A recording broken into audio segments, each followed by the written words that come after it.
Sorry we're a couple of minutes late. A lot going on today. Coronavirus. Also have that little thing called the state budget that we have to get done. Let me give you an update on where we are. I think everybody knows everyone. To my far right, Dr. James Malatras. To my right, Dr. Howard Zucker. Melissa DeRosa, Secretary to the Governor. Robert Mejica, Budget Director, Numbers Maven Extraordinaire. Overall, the numbers continue to go up. We're still on our way up the mountain. The number of testing has increased. I'm very proud of this. More you test, the more positives. I understand that, but the more you test, the more good you're doing. The number of tested is up 15,000, 220,000 total people now tested. Positive cases are up to 7,900. Total cases 83,712. Down to one county that now doesn't have a COVID case. That's what you're going to see going all across the nation. Well, we're a rural area. We're not going to get it. Oh, really? Go visit upstate New York if you want to talk about rural areas. We have rural areas, and just the way it's gone through rural New York, it will go through rural America. Total numbers, 83,000 tested positive, 12,000 people currently hospitalized. That's up 1,200 people, 3,000 people in ICU, 6,000 patients discharged. That's up 1,167. People go into the hospital, they get better, they leave the hospital. Most impacted states, New York is at 83,000, New Jersey is at 18,000. That's Governor Phil Murphy, who's been a great partner to me, a great partner to the people of this state. Governor Ned Lamont, also in Connecticut, has been a great partner. We've done a lot of great work as a region, which is very unusual. You know, those lines between states often become walls, not with Governor Murphy and not with Governor Lamont. We're working together, and we're going to work cooperatively with New Jersey because they have a real problem. California's ticking up. Michigan's ticking up. Florida is even ticking up. Massachusetts, but no one is anywhere near where we are, right? 83,000 compared to 18. Number of deaths, 1,900, up from 1,550. That number will continue to go up. That is people who have been on ventilators for a period of time. If you go on a ventilator, there's roughly only a 20% chance that you will come off the ventilator. The longer you're on the ventilator, the lower the chance you come off. We're still looking for a curve. We're still looking to see where we hit the plateau. Total number of new hospitalized. Again, you see the number goes up and down, but the overall trajectory of the number is up.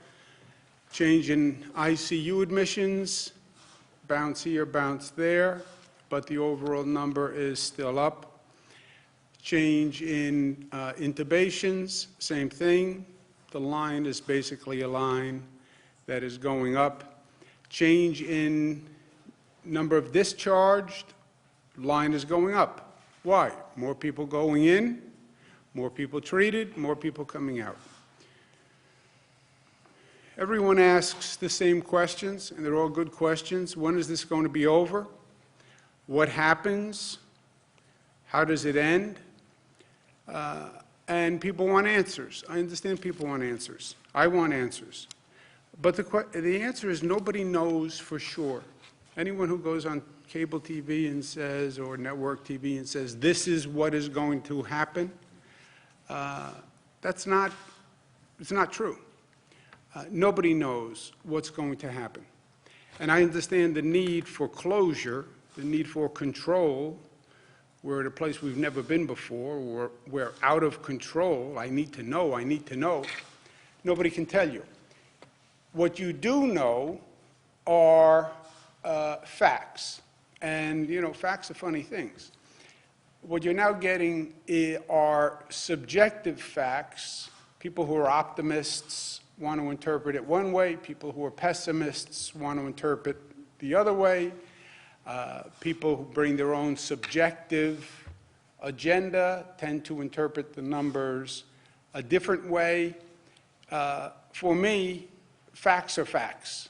And the facts that we offer the people of this state and the people of this country, they're not pessimistic facts or optimistic facts. They're not interpreted facts. They are just the best information we have as of this time. And I think that is empowering and in some ways relaxing. As I've mentioned to you who've worked with me, I say to my team all the time, I'm interested in your opinion, but I'm interested in your opinion second. I'm interested in the facts first. And give me the facts unjaded by your opinion. Because once a person has an opinion, or once a person wants a certain outcome, and they look at the facts through that filter, then you can interpret facts differently. Just give me the straight facts. Sergeant Joe Friday, just the facts, ma'am, just the facts. No opinion. There's something empowering to that. We look for the facts to projection models.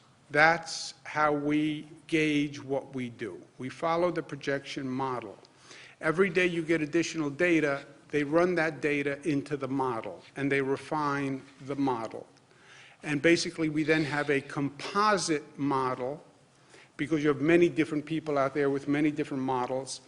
We use McKinsey, which is a consultant to the state, for this purpose, to basically look at all the models and come up with a composite model. And if people wonder, well, where do you get these numbers, Governor? How do you decide what you're going to do? We have a model, we have a projection, and that's what we follow. The current model, and the model, by the way, even more maddening, the model changes the more data that comes in, because they started with assumptions and presumptions, and then the more data that comes in either affirms or discounts their presumptions that they started with. So they refine the model over time, and the model changes, and the numbers change. But what we're looking at now is the apex, top of the curve, roughly at the end of April, which means another month of this. The apex, the recent number is you could need 110,000 COVID beds. What does that mean? Beds for COVID people, as opposed to other people who are in the hospitals for other reasons. 37,000 ventilators. That is our current model. That model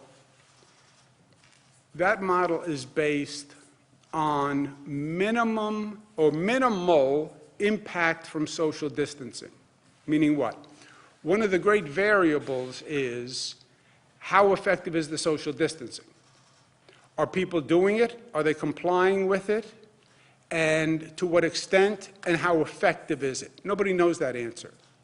So they do different projections depending on how well social distancing works, how well people comply with it, and then how effective it is. Minimal social distancing impact is where we get the 110,000, 37,000 ventilators. High compliance with social distancing, you still have 75,000 COVID beds as opposed to 110, you're 25,000 ventilators, okay? So when I keep pushing for high compliance on social distancing, it's because high compliance on social distancing will reduce the number. This is what they began talking about, flatten the curve, flatten the curve, flatten the curve with social distancing. This says, this is the difference between high compliance with social distancing and less compliance. If you have high compliance, you're down to 75,000 COVID beds, 25,000 ventilators. Less, it goes up to 110 and 37. Interestingly, both are looking at the same point of apex. It's just a lower apex. Both models say you apex at the end of April. just a lower need at that apex. And that is what we want, because this all comes down to, at the apex, can your hospital system manage the volume of people coming into the hospital system? That's all this is about at the final analysis. Now, there are also different models out there based on different presumptions. People studied China, people studied Wuhan. Well, if you have the same compliance that you had in Wuhan, Wuhan basically just locked up society. I don't even know that if the federal government enacted the Wuhan model that the American people would comply. We have a totally different social structure, governmental structure. So you have different models that project higher or lower. What we're doing with McKinsey is studying all of them and coming up with a moderate model that is a basis for us to make planning decisions, because I have to make decisions. And I want to make the decisions off the numbers, so that's what we're doing. It's not to say that there aren't other people with other opinions. There are many people with many opinions. And some have the apex happening sooner, some have the apex happening later. You can find people who believe the apex will come in 7 days. You can have people who say the apex won't come for 6 weeks. You have that kind of range. You have a broad range on the number of beds. You have a broad range on the number of ventilators. Our course, for planning purposes, is a moderate model, because in truth, the higher models, we don't even have a chance at meeting that capacity anyway. You say over 110,000 beds. There is no possible way we could get there. So in some ways, an overly aggressive estimate doesn't even mean anything to us, because it's just unachievable. People ask, well, what's going to happen? And Dr. Fauci said yesterday or the day before, the days blend together, estimated 100,000 Americans may pass away. Some people have said 100 to 200,000 Americans may pass away before this is over. When is it over? When you achieve what they call herd immunity. How do you say 100 to 200? That's a broad range. Well, it goes back to the other point. Nobody really knows. But 100 to 200, you're saying a significant amount of people lose their lives. There is a group that is funded by the Gates Foundation, thank you very much, Bill Gates, that projects 93,000 Americans will lose their life by the time this is over. That model suggests 16,000 New Yorkers will pass away by the time this runs its course. My guess is, so when Dr. Fauci says 100,000, there are models out there that make these types of projections. And what would that mean to New York? That would mean about 16,000. Frankly, that would mean that New York is only 16% roughly of the number of deaths. I don't even understand that, since New York is so much higher right now. But what that does say to the rest of the nation is, this is not just New York. If you believe these numbers, 16,000 deaths in New York, that means you're going to have tens of thousands of deaths outside of New York. So to the extent people watch their nightly news in Kansas and say, well, this is a New York problem, that's not what these numbers say. It says it's a New York problem today. Tomorrow, it's a Kansas problem and a Texas problem and a New Mexico problem. That's why I say to my fellow governors and elected officials all across this country, look at us today, see yourself tomorrow. and let's address it in New York, and let's cooperate to address it in New York, because it's going to be in your town tomorrow, metaphorically. And if we learn how to do it right here, or learn how to do it the best we can, because there is no right, it's only the best we can, then we can work cooperatively all across this country. The other thing this model says, people say, well, when is it over? 2 weeks, 3 weeks, 4 weeks? This model projects you're going to have a high death rate through July. If this model is correct, this could go through the summer. Now, other people talk about getting back to work, starting the economy, April, May, June. This model says it could go on through July. Now the questions become nuanced. Well, could you still be dealing with the virus and get the economy up and running and get people out of their homes? Yes, I think there are ways to do both. Not picking between human life and the dollar bill, because no one is going to pick a dollar bill over human life.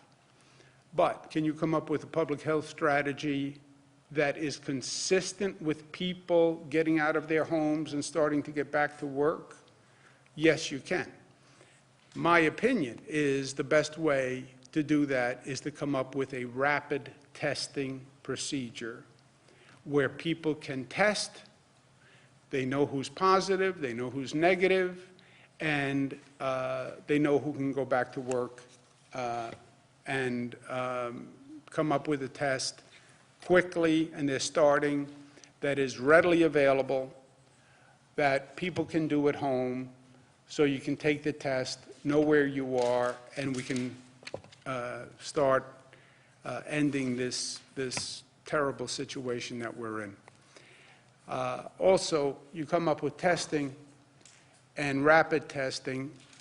Not only do you get up and get the economy running, you end the anxiety. The anxiety is what is most oppressive here. Not knowing if I'm positive, if my friend is positive, if my loved one is positive, not knowing when this is going to end. The anxiety of dealing with this isolation day after day after day. It's like a bad Groundhog movie, you know? Day after day after day. When does it end? How does it end? I don't know. I'm out of control. I think that testing is going to be the best mechanism to try to work through that. On the good news front, we have new testing available in New York. Regeneron, which is a great New York company, has created 500,000 testing kits at no charge. Thank you, Regeneron. And they are distributing them across the state. Corning, another great company, has donated 100,000 tubes and $500,000 at reduced cost, so we can do more tests. New York is very aggressive on testing. We have been from day one, and we think that has helped us slow the spread of this virus. My favorite topic, young people must get this message, and they still have not gotten the message. You still see too many situations with too much density by young people. They can get it. They're putting their lives at risk. This can kill young people, rare circumstances, but it can. But you get infected, you give it to someone else. So think about somebody else. And I've said this 100 different ways.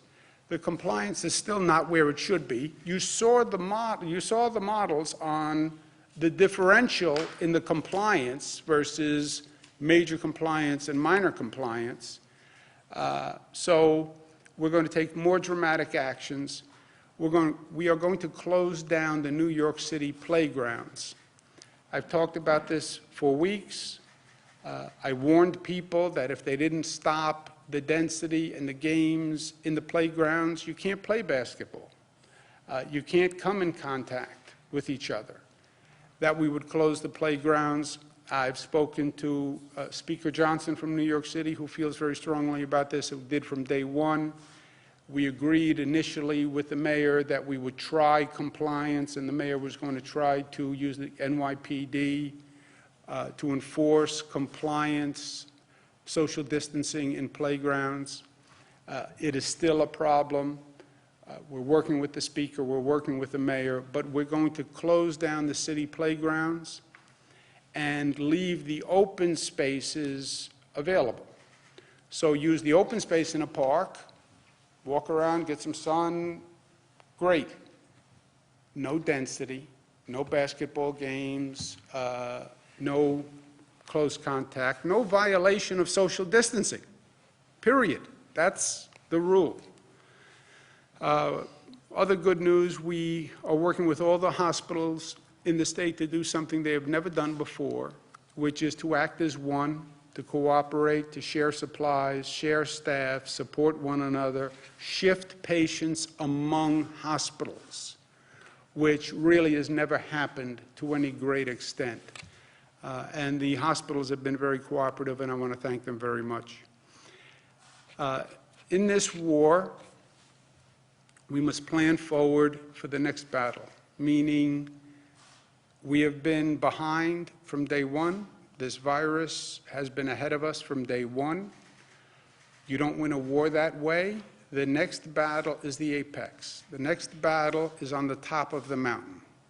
You see that curve? You see a curve? I see a mountain. The next battle will happen at the top of that mountain. That's where it is going to be joined.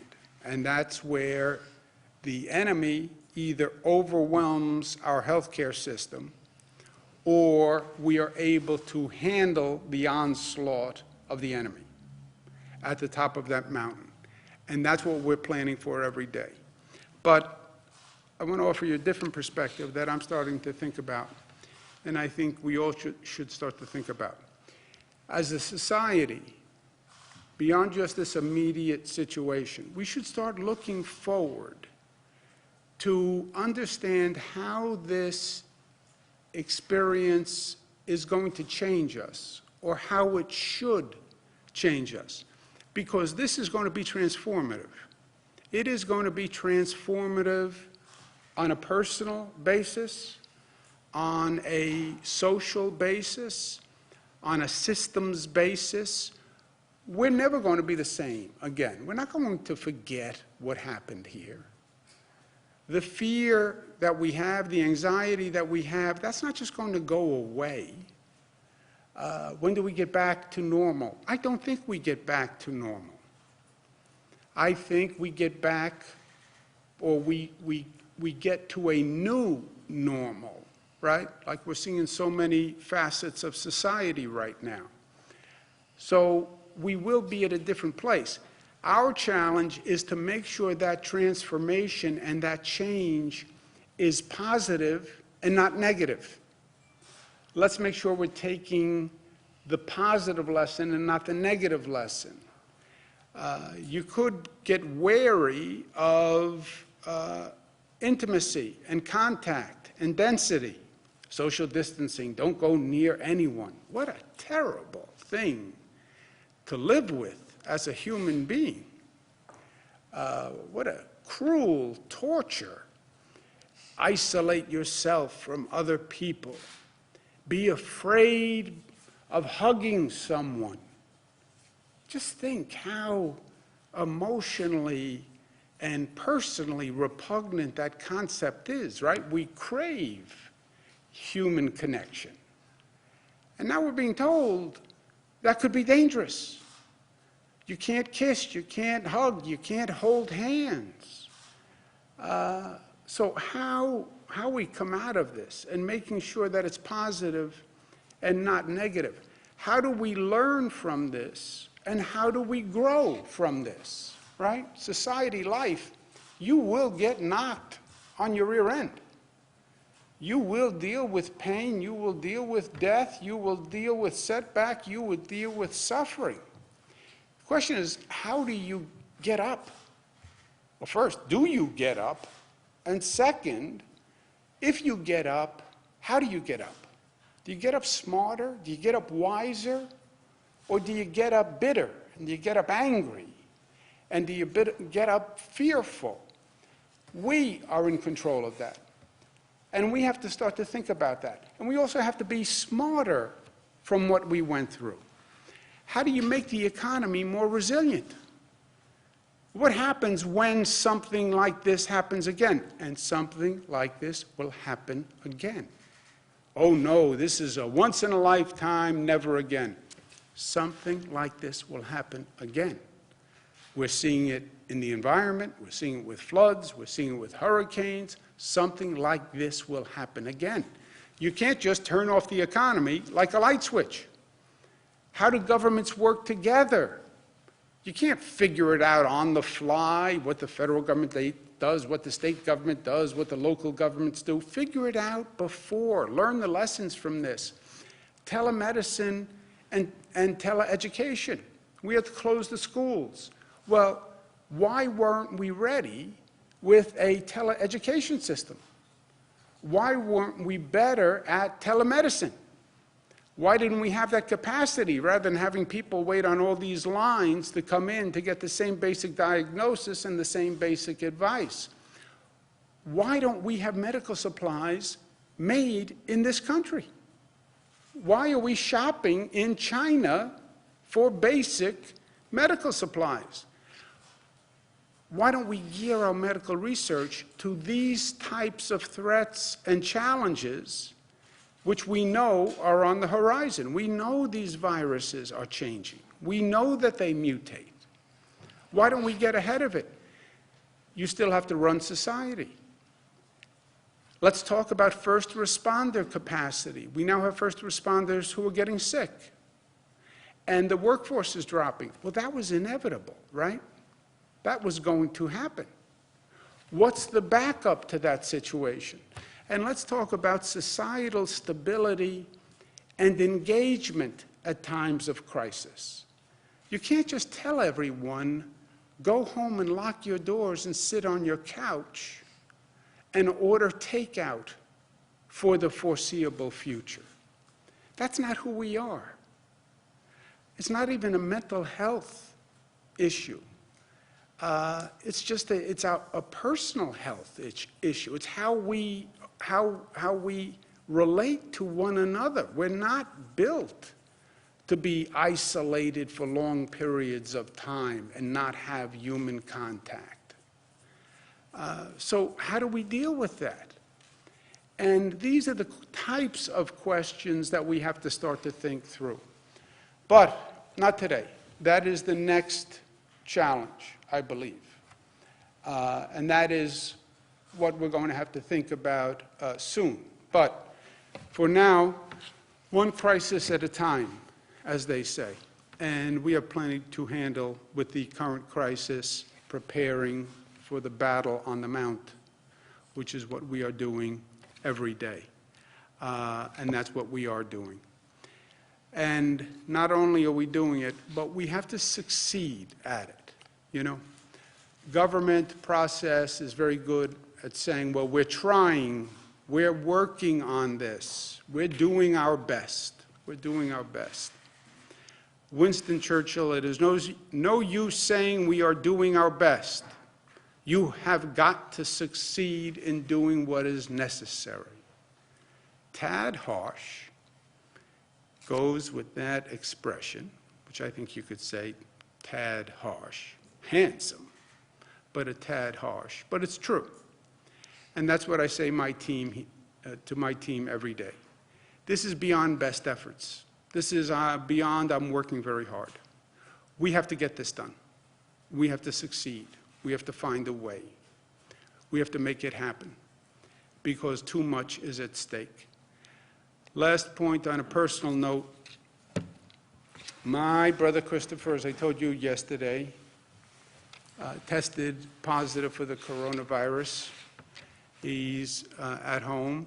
He's doing fine enough. He has a fever. He has chills, symptoms of basically a very bad flu. But I think this is illustrative in a number of ways. First of all, anyone can get this disease. Relatively young people, strong people, people who take a lot of vitamin pills, people who go to the gym a lot, anyone can get this disease. There is no superhero who is immune from this disease. That goes for a New Yorker, as well as a Texan, as well as a Californian. Anyone can get it. No one can be protected from it. I couldn't protect my own brother. With all he knows and as smart as he is, he couldn't protect himself. So anyone can get it, and everyone has to be protected. I understand the data. I understand 80% self-resolve, 20% go in the hospitals. Christopher is not in the category that is problematic.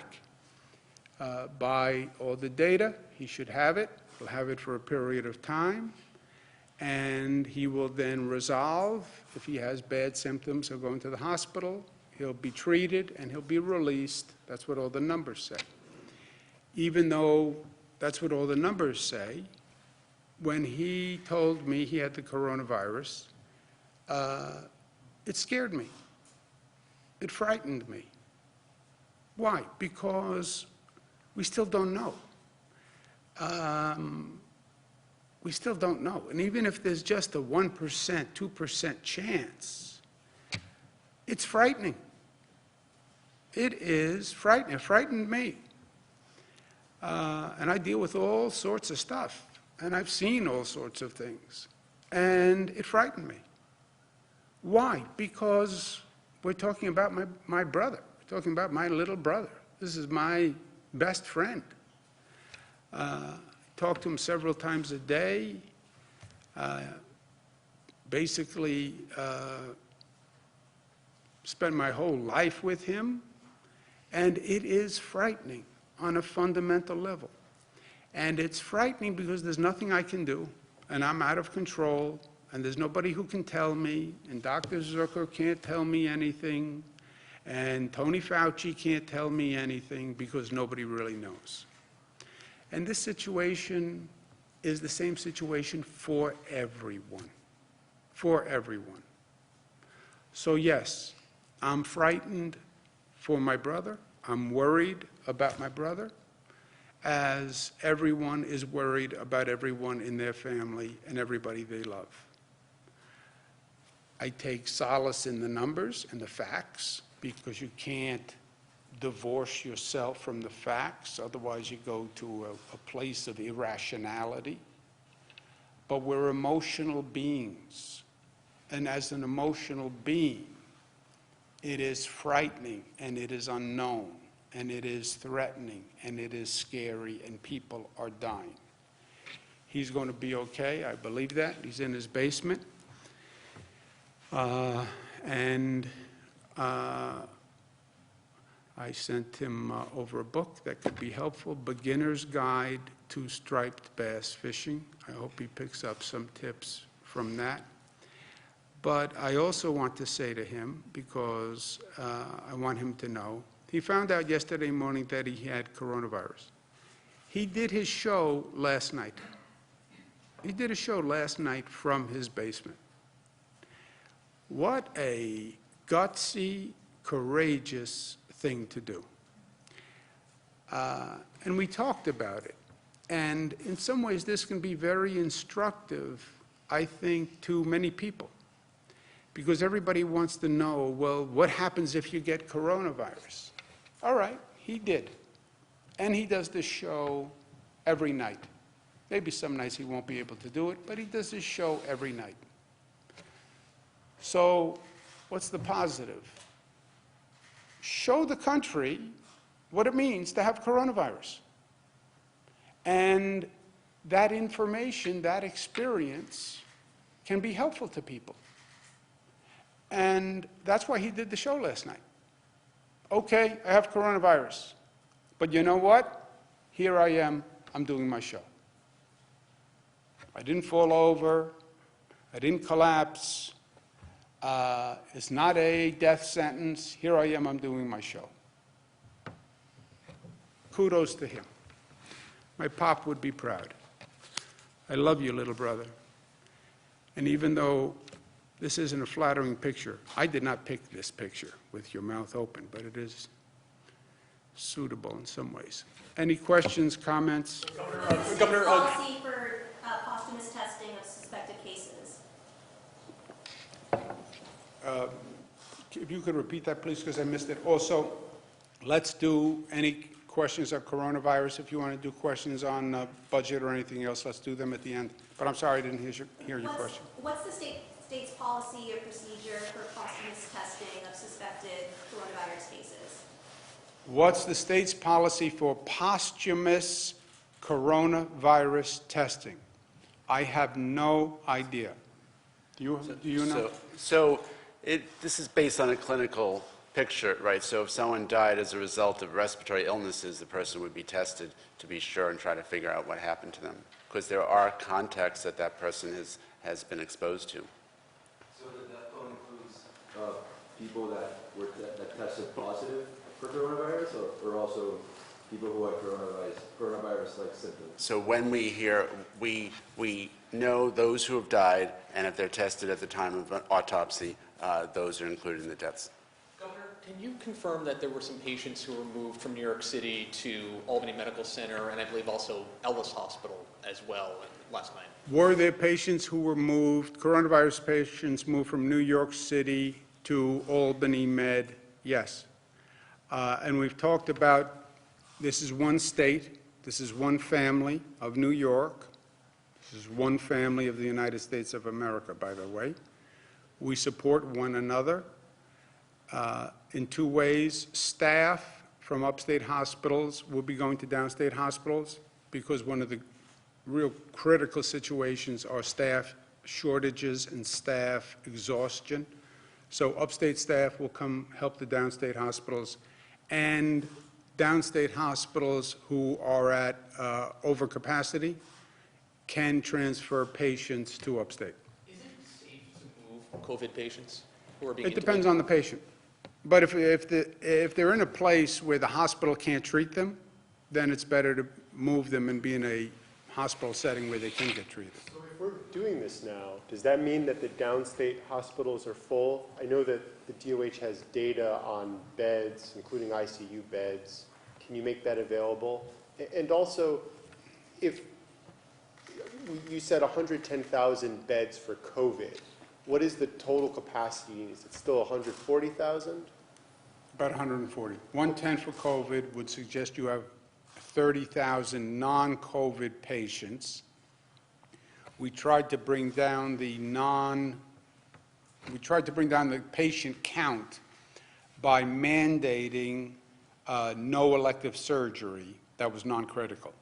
So people are not going into the hospital right now to have a hip replacement unless they really need it. They're not going in for any type of elective surgery. So it brought the number of patients down so we could get more COVID patients in.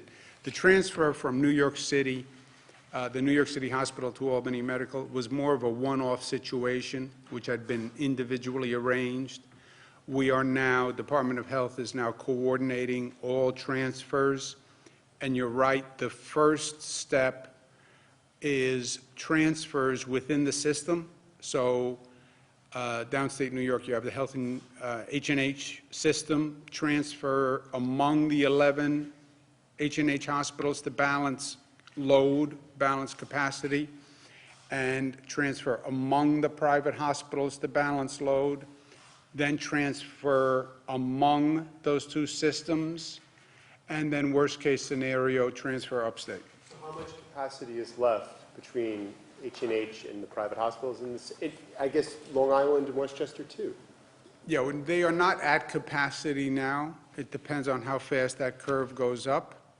We monitor it on a daily basis, and that's the $64,000 question, Jimmy, is when you get to the apex, you will be over capacity. Any of those models, by the way, say you are over capacity. You're over 100% by any model at the apex. Who determines, Governor, what is criteria for moving patients from New York City into upstate hospitals? Do they have local connections, or is that just a medical It's decision? going to be, the transfer that happened was basically a one-off because they were hospitals that had a pre-existing agreement. But what will happen going forward, the battle on the Mount, will be capacity. You fill all the downstate hospitals, and you're over capacity on all the downstate hospitals. You then have Javits Center as a relief valve. You have that ship, the Comfort, as a relief valve. But they only take non-COVID patients. You try to transfer to Long Island. If Long Island is at capacity, then you move upstate. It's a pure capacity issue, pure systems management issue. Where do we stand with temporary hospitals in New York and the Monday, you've had suburbs? How several New Yorkers sort of shoulder to shoulder watching the ship come into New York. What more can the city do to make sure that people are staying inside? Is closing playgrounds enough at this point when you have people, sort of marveling at this ship, standing in close proximity to each other, and NYPD not necessarily doing anything about it right away? Yeah, look, we had this conversation with the city. It's part of the closing the playgrounds. The NYPD has to get more aggressive, period. Period. Well, it's not a law enforcement issue. It is. And by the way, if you're going to force me into a position where I have to mandate it and make it a law, a social distancing law that, which I think is absurd, but it has to be enforced. First, how reckless and irresponsible and selfish for people not to do it on their own. I mean, what else do you have to know? What else do you have to hear? Who else has to die for you to understand you have a responsibility in this, right? I mean, it's just really so incredible, especially New Yorkers who live in a dense environment and know how interdependent they are on one another, right? And this is a situation where one person sneezes and I get infected. So our own social responsibility, the individual responsibility, the civic duty. But beyond that, yeah, we are going to need law enforcement to get more aggressive. Governor, a significant Zach? percentage of the NYPD and the FDNY is now calling out sick. Are there any plans to shore up the workforces of first responders? So look, we will do whatever we have to do. If NYPD people are getting sick, they will get sick. FDNY people, firefighters will get sick, they will get sick. The backfill will come from state police, and we're working on that. State police already have total jurisdiction within New York City. Second, we could deputize police officers from upstate communities to serve in New York City, if we get to that point. Now, the NYPD is so large, I don't know that we get to that point, but if we believe we don't have the minimum personnel to police New York City, we could then go to the state police. Worst comes to worst, we could deputize other officers. Same thing presumably happen with Same FDNY? thing with firefighters. How many volunteer medical workers have been assigned to New York hospitals already, and which ones? How many volunteer medical, well, first, the hospitals, we have a pool of about 78,000? It's 82,000 right now. We have a pool of 82,000 people who say they want to help. We then route them to the hospitals. The hospitals basically will employ them. So they have to fit the needs of the hospital, and the hospital has to vet them because they're going to be in that hospital and performing services. So it's really now, at this point, as quickly as those hospitals can make those decisions is as quickly as people are being hired. We don't have a census yet. I don't know if we have anything anecdotal. We've made the population available to the hospitals.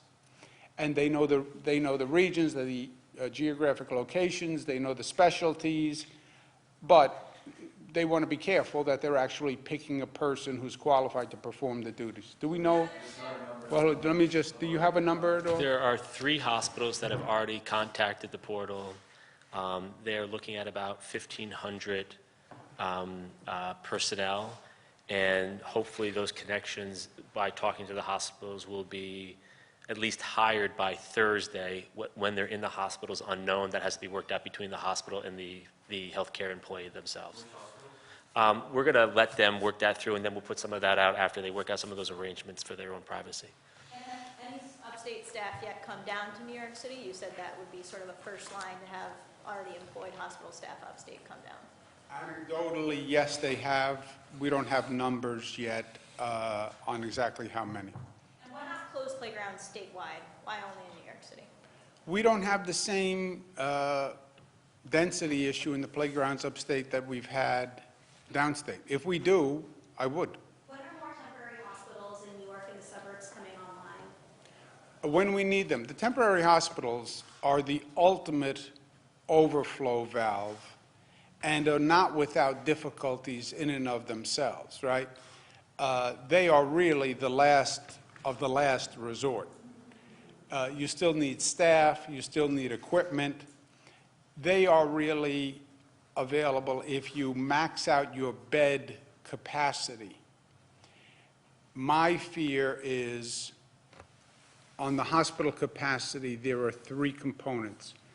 Beds, which literally mean beds, staff, and equipment.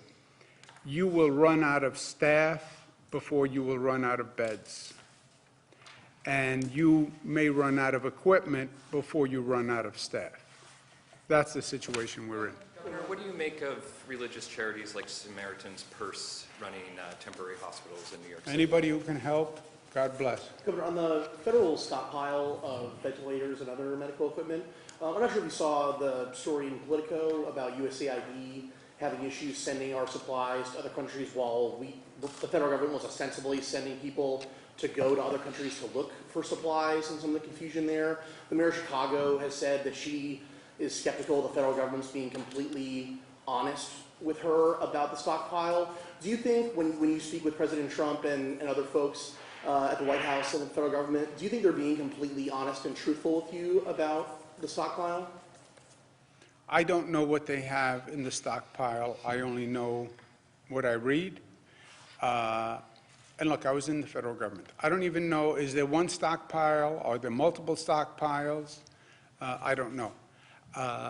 Do I think the federal government has enough in the collective stockpiles, enough in their possession to meet the need? I don't know, but I pray that they do, because that is the only option. I cannot buy a ventilator for $1 million. Well, maybe for $1 million I could buy a ventilator, but you cannot buy ventilators. Remarkably, in a real cruel twist of fate, China is the main manufacturer for all these things. It all comes back to China. Where do we get the masks? China. Where do we get the gowns? China. Where do we get the gloves? China. Where do we get the ventilators? China. I mean, I don't know how we got into this position. And then China is selling to the world, literally.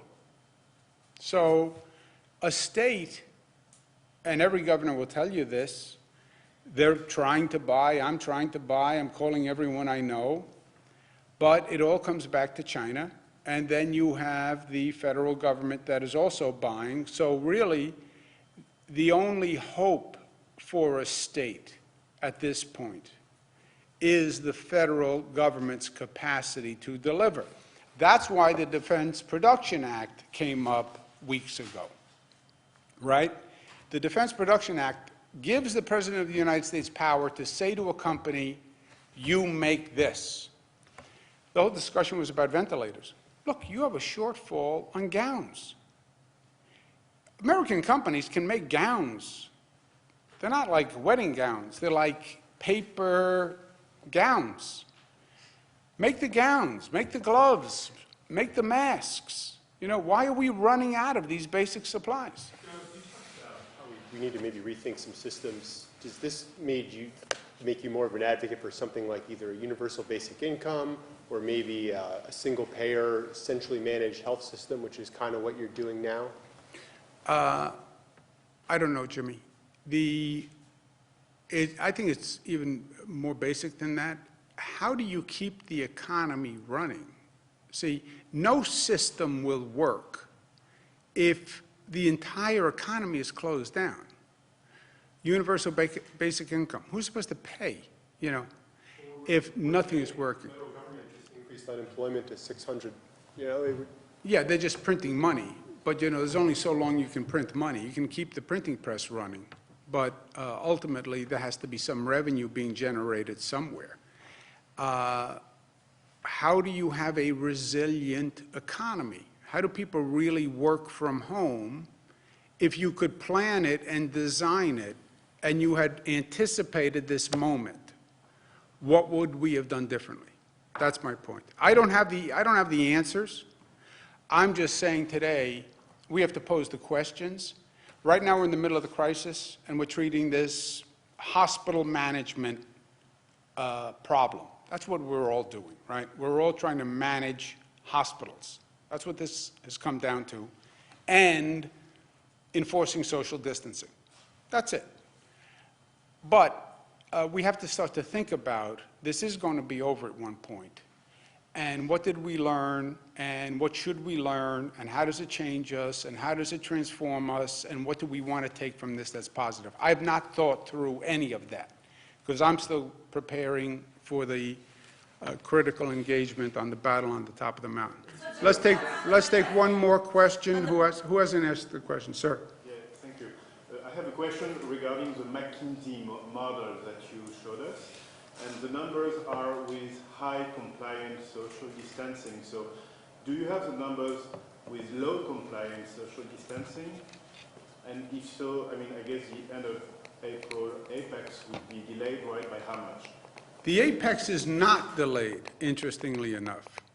Jim, do you want to speak to this while I look for the slide? Right, the apex, the timing is still the same. It's the severity of the spread, right? This is all about social distancing, so it's limiting the exposure to as many people as possible. So the more you can distance from one another, the less exposure there is, and that's what they've modeled. So factoring in things that states and others are doing to socially distance, we could project that lower level if people comply with those orders and rules. It can come down considerably. And as the governor said with McKinsey, we're working with many different organizations. Imperial College has a model, Cornell University, we're working with the folks from the University of Washington.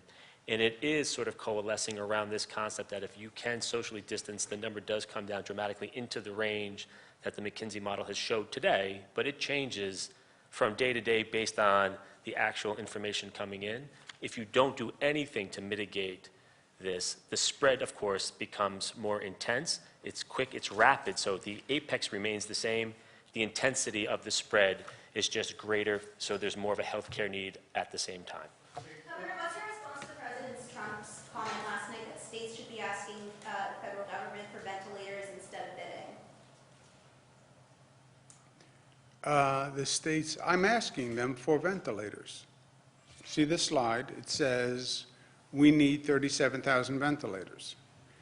I have asked the federal government numerous times for ventilators. They have sent the state a total of 4,000 ventilators.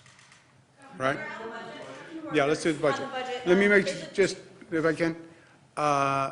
We have closed state playgrounds on your question before, somebody's question. We closed state playgrounds already. So now we're going to close the city playgrounds. Also on the budget, as a general comment, I'm very proud of how many budgets we've done. This will be over a decade of budgets. They've been on time. They've been balanced. That hasn't happened in like 60 years in this state. It never got budgets done on time. This is a particularly difficult budget because there is no money and there's much fear and there's much stress. We had to do the budget while dealing with this coronavirus situation. So I just want to applaud my team. Normally, doing a budget is the #1 function for the state staff, right? For the entire year. That's it. You do the budget, and everybody works on the budget. Here, we had to do the budget and work on the coronavirus crisis, and they did both. And I just want to thank them from the bottom of my heart. I don't know how. It's almost inconceivable. And Melissa and Rob and Beth and the whole team. And the same is true on the legislative side. I'll tell you the God's honest truth. This is a tough, tough budget. And I want to thank Speaker Carl Heastie and his staff and Senate Leader Andrea Stewart-Cousins and Chantel. They have really done a magnificent, magnificent job. We have a conceptual agreement with the leaders on the budget. They are going to go to their members today and talk to them about the agreement. And if the leaders are successful in their conferences, then we will pass the budget. There's a $250 million distressed hospitals fund within that counties would have to kick in about 30% for hospitals in their borders. Is that, how is that going to work? Why put that on counties? And Yeah, how does it work I don't want to for get into hospitals that serve regions, you know? I don't want to get into specifics in the budget because we have an agreement with the leaders. The leaders are briefing their individual senators and assembly members. I'd rather let the leaders go through the budget with their assembly members and senators first before they hear about it from me in a press conference. So I don't want to make any specific comments on the budget. Just kind of globally, my understanding is that you're not doing any big broad-based tax increase. And also, I've heard that the overall state operating spending may go down. Is that true? Are we actually reducing spending? Can you talk about the decision to do that rather than maybe raise taxes and raise spending? Right, so the governor submitted a budget that was at about $105 billion for state operations. We, in the absence of $10 billion in revenues that we've projected, so it's either going to be tax revenues or federal funds, you'd have to take it down the budget to $95 billion. What we have said is that over time, we're going to look and see if revenues come in, then we will put those revenues into the respective spending areas as proposed by the governor. If they do not, then we will have to make those reductions, and you would reduce the budget overall. It would go down. In the absence of the $10 billion, the budget would go down by about 6.7%. And then what about borrowing? Are we doing short-term borrowing for cash flow? Is there any long-term borrowing that you're anticipating to sort of, bond something out for many years to cover a bad year of operations? We have no choice but to issue short-term borrowing to bridge the gap from the tax filing date change, right? So when we moved the tax date, when the federal government moved the tax date from April 15th to July 15th, that results in virtually no revenue coming in during that period. We still have expenditures during that period. So for that period of time, we have tools we have some reserves and then temporary borrowing to bridge that gap. Let me say this. I really don't want to get ahead of the leaders presenting to their conferences. But I'll tell you, I think it's remarkable to get the budget done in this situation with everything that's going on. Also, this budget is a robust budget. This budget, when we did the State of the State, we had a lot of policy ideas, a lot of reforms for this state that would help many, many New Yorkers and make this state, once again, the progressive leader on the environment, on social justice, economic justice, racial justice. And all of those items are still in this budget. So it's not that we said, well, because we're busy, we're going to scale back. And I applaud the Assembly and the Senate.